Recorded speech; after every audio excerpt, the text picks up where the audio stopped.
head of judiciary, your investigation will be working in tandem with Congressman Comer, because you're looking into whether or not, based on whistleblower testimony, among other things, whether or not our FBI has been politicized and our Department of Justice weaponized.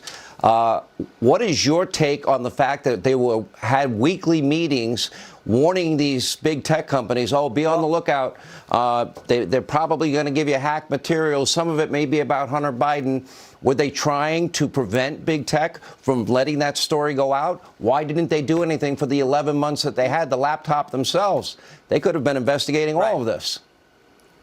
So, Sean, the answer to your question, who at the FBI was responsible for suppressing this story and going and briefing these big tech platforms? The answer to Clay's question, who is that key person? We know where to start. Timothy Thibault. That's where you start, because a whistleblower, FBI agent, as a whistleblower, went to Senator Grassley and said, this is the guy who was pushing to suppress the Hunter Biden story. His name also came up with a different whistleblower who came to us. So the place you start is with Timothy Thibault to get the answers. But here's the key fact. The guy that Jim Baker, that Mr. Comer just mentioned, that's the key, because Jim Baker was the chief counsel at the FBI back when they spied on President Trump's campaign. And then Jim Baker, Shazam, goes to Twitter and is their general counsel and is the one who did the email saying, well, it's reasonable to assume that this is a hacking operation and therefore we can throttle back the story about the Hunter Biden laptop. So that's where you start, right? Jim Baker and Timothy Thibault. And we have been trying to get Mr. Thibault in for a deposition.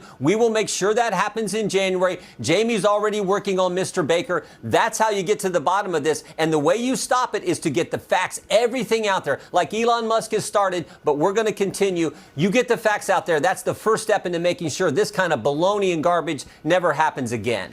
Jim Jordan, is Elon Musk right when he says that when you shut down dissenting voices, that is, by very definition, election interference? Do you agree that the media was complicit in lying to the American public and acting as the propaganda arm of the Democratic Party? And do you believe that the FBI is behind all that pressure to prevent big tech from publishing that story to help Joe Biden get elected?